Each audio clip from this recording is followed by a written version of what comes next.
जगन्नाथ रथ यात्रा को एससी ने शर्तों के साथ दी मंजूरी। पुरी में 24 जून तक शटडाउन। बीएमसी आयुक्त ने मुंबई में 50 मोबाइल डिस्पेंसरी वैन को दिखाई हरी झंडी। ऑपरेशन समुद्र सेतु आईएनएस ऐरावत 198 भारतीयों को लेकर मालदीव माले बंदरगाह रविवार को हुआ रवाना। लद्दाख के आसमान में उड़ते दिखे लड़ाकू विमान। शहीद कर्नल संतोष बाबू की पत्नी को तेलंगाना सरकार ने दी ये बड़ी जिम्मेदारी। नमस्कार, मैं पंचम दीक्षित और आप देख रहे हैं जनादेश एक्सप्रेस लाइव। देश में कोरोना वायरस को देखते हुए रथ यात्रा पर लगाई गई रोक। आपको बता दें, उड़ीसा की रथ यात्रा पर लगाई गई रोक के खिलाफ सुप्रीम कोर्ट ने सोमवार को कई याचिकाओं पर सुनवाई हुई। इस दौरान सुप्रीम कोर्ट ने पुरी में होने वाली भगवान जगन्नाथ की रथ यात्रा के आयोजन की मंजूरी दे दी है। सर्वोच्च न्यायालय ने ये मंजूरी कुछ शर्तों के साथ दी है। राज्य सरकार ने पुरी में होने वाली जगन्नाथ रथ यात्रा को लाइव टेलीकास्ट करने का इंतजाम चल रहा है ताकि भक्त घर बैठे भगवान के दर्शन कर पाएं। ओडिशा के मुख्यमंत्री नवीन पटनायक ने रथ यात्रा की मंजूरी देने के लिए सुप्रीम कोर्ट को धन्यवाद दिया। उन्होंने कहा कि ओडिशा सरकार और श्री जगन्नाथ मंदिर प्रशासन रथ यात्रा को लेकर पूरी तरह से तैयार है। कोविड-19 महामारी के समय रथ यात्रा का आयोजन चुनौती है। वहीं मुंबई में कोरोना से सबसे ज्यादा प्रभावित है चौल। आपको बता दें, बल्ली पीबीडी चौल लोडर पेरल के करी रोड में बीएमसी ने मोबाइल वैन डिस्पेंसरी सेवा शुरू की है। इसके जरिए डॉक्टर घर घर जाकर लोगों की जांच करके जरूरी होने पर दवाई दे रहे हैं। किसी नागरिक में कोरोना के लक्षण दिखाई देने पर उसे जांच के लिए बीएमसी हॉस्पिटल में जाने की सलाह दे रहे हैं। मोबाइल वैन के डॉक्टरों से जांच कराने के लिए लंबी लाइन लग रही है। मेयर किशोरी पेंडेकर ने मंगलवार को वल्ली में एनएससीआई क्लब में मोबाइल वैन डिस्पेंसरी सेवा को हरी झंडी दिखाई। भारतीय नौसैनिक जहाज आईएनएस ऐरावत कोरोना वायरस के चलते मालदीव में फंसे 198 भारतीयों को लेकर रविवार को माले से तमिलनाडु के तूतुकुड़ीन के लिए रवाना हुआ। अधिकारियों ने ये भी जानकारी दी कि भारतीय नागरिकों को वापस लाने के लिए ऑपरेशन चल रखा है, जिसके दूसरे चरण के तहत इन लोगों को लाया जा रहा है। अधिकारियों ने यह भी कहा कि एनएस ऐरावत रविवार को मालदीव के माले बंदरगाह से 198 भारतीयों को लेकर तमिलनाडु के तूतुकुड़ीन के लिए रवाना हुआ है। इससे पहले 8 से 12 मई के बीच पहला चरण के दौरान फाइनेंस आईएनएस जलाशय के जरिए 698 और फाइनेंस मगर के द्वारा 202 भारतीयों को स्वदेश लाया गया था। भारतीय वायुसेना के ले एयरबेस ने मंगलवार को कई विमानों ने उड़ान भरी। बता दें कि एलएसी पर चीन के साथ खूनी झड़प के बाद यहां वायुसेना की हवाई गतिविधियों में तेजी आई है। यहां आसमान में लड़ाकू विमान, हेलीकॉप्टर और कार्गो प्लेन बार बार देखे जा रहे हैं। दरअसल लद्दाख की गलवान घाटी में 15 जून को भारतीय और चीनी सैनिकों की खूनी मुठभेड़ के बाद से ही अभी तक भी वहां के हालातों में कोई खास सुधार नहीं आया है। ऐसे में लद्दाख में भारतीय सेनाएं अलर्ट पर है और यहाँ वायुसेना ने एलएसी पर निगरानी बढ़ा दी है। आइए बढ़ते हैं अगली खबर की ओर। चीन के साथ लड़ते लड़ते शहीद हुए 16 बिहार रेजिमेंट के कमांडिंग ऑफिसर कर्नल संतोष बाबू के परिवार के लिए आज तेलंगाना के मुख्यमंत्री सीएम केसीआर सूर्यापेट पहुंचे, जहां उन्होंने परिवार से मुलाकात की। सीएम ने संतोष बाबू की पत्नी को बड़ी जिम्मेदारी दी है। संतोष बाबू की पत्नी संतोषी को सूर्यापेट की डिप्टी कलेक्टर नियुक्त किया गया है। कर्नल संतोष के परिवार में उनके माता पिता, पत्नी, एक बेटा और एक बेटी हैं।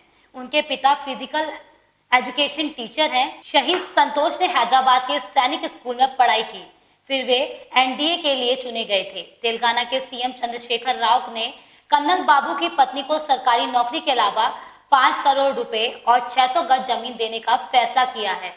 सीएम खुद उनकी पत्नी को 5 करोड़ रुपए का चेक सौंपने पहुंचे।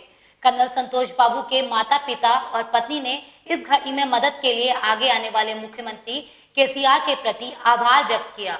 उन्होंने कहा कि ऐसे समय में राज्य सरकार को उनकी मदद के लिए आगे आना सराहनीय है। प्री मानसून के दस्तक के साथ ही उत्तराखंड में हादसों की शुरुआत हो गई है। आपको बता दें, जहां राजधानी देहरादून के मोकमपुर में एक मकान भड़भड़ाकर गिर गया। गनीमत रही कि मकान की पिछले हिस्से की दीवार गिरने से अंदेशा पाकर घर में मौजूद 6 लोग सकुशल बाहर निकल आए और हादसे का शिकार होने से बच गए। वहीं घर का अधिकतर सामान मलबे में दब गया। आपको बता दें, घटना कल सुबह के 11 बजे की है, जहां 2 मंजिला मकान गिरने से पहले घर के पिछले हिस्से की दीवार गिरी। इसके करीब 10 मिनट बाद 2 मंजिला मकान भड़भड़ाकर गिर गया। जानकारी के मुताबिक यह मकान मोहकमपुर के गढ़ बिहार के देवेंद्र सिंह पवार का है। कुंभ को लेकर त्रिवेंद्र सिंह रावत ने कहा कि कुंभ की सभी तारीखों व गतिविधियां अखिल भारतीय अखाड़ा परिषद के मार्गदर्शन में संपन्न होती हैं। सीएम ने ये भी बताया कि कुंभ को लेकर अखिल भारतीय अखाड़ा परिषद के अध्यक्ष, महासचिव व उनकी टीम से बातचीत हुई है। कुंभ मास के महीने में शुरू होगा और परिस्थितियों के अनुसार शास्त्रों में भी निर्णय लेने की व्यवस्था है। सीएम ने कहा कि कुंभ को लेकर फरवरी में दोबारा बातचीत की जाएगी और परिस्थितियों के अनुरूप ही निर्णय लिया जाएगा। वहीं सीएम ने कांवड़ यात्रा को लेकर भी जानकारी देते हुए बताया कि राज्य के 4 मुख्यमंत्रियों से मेरी बात हुई है और उन्होंने कहा है कि ऐसे समय यात्रा करना संभव नहीं है और इसको स्थगित करना चाहिए। फिलहाल आगे की परिस्थितियों को देखते हुए इस पर भी विचार किया जाएगा। 3 मुख्यमंत्रियों से मेरी बातचीत हुई है, हरियाणा, उत्तर प्रदेश और राजस्थान के मुख्यमंत्री से मेरी बातचीत हुई है फोन पर, और सब ने यह कहा कि इस समय ऐसी परिस्थितियां नहीं है कि कांवड़ जो यात्रा है उसको किया जाए, और इसलिए सब ने ये कहा है कि हमको इसको स्थगित करना चाहिए। अभी पंजाब के मुख्यमंत्री जी से मेरी बातचीत होनी है, उनसे भी बातचीत करूँगा, दिल्ली के मुख्यमंत्री से भी बातचीत करने की कोशिश करूँगा, तो बातचीत करके फिर हम उसके बारे में, लेकिन मोटे तौर पर यह सबका कहना है कि कांवड़ यात्रा को स्थगित कर देना। जैसे जैसे मानसून बढ़ रहा है वैसे वैसे हादसों का सिलसिला भी उत्तराखंड में बढ़ता नजर आ रहा है। आपको बता दें, अभी मोकमपुर में 1-2 मंजिला मकान फड़फड़ाकर गिर गया था। वहीं उत्तराखंड के पिथौरागढ़ में मनुसाई मिलम सड़क पर वैली ब्रिज टूट गया। हादसा उस समय का है जब पोकलैंड मशीन लेकर जा रहा ट्राला ब्रिज के ऊपर से गुजर रहा था। वहीं हादसे में ट्राला चालक अल्मोड़ा निवासी गोदन सिंह और पोकलैंड ऑपरेटर पंजाब निवासी लखविंदर सिंह गंभीर रूप से घायल हो गए, जिनका मुनस्यारी के सीएससी में उपचार चल रहा है। भारत चीन सीमा पर एलएसी से 75 किलोमीटर की दूरी पर स्थित ये ब्रिज टूटा है। इस पुल के टूटने से सीमांत में सेना के साथ ही 15 से अधिक गांव का शेष दुनिया से सड़क संपर्क कट गया है। आपको बता दें, प्राइवेट स्कूल में फीस को लेकर विवाद जारी है, तो वहीं देहरादून शिक्षा सचिव और मीनाक्षी सुंदरम ने प्राइवेट स्कूलों और अभिभावकों के लिए एक नया निर्देश जारी करते हुए कहा कि स्कूल केवल ट्यूशन फीस लेंगे, इसके अलावा कोई अन्य चार्ज अभिभावकों से नहीं लिया जाएगा।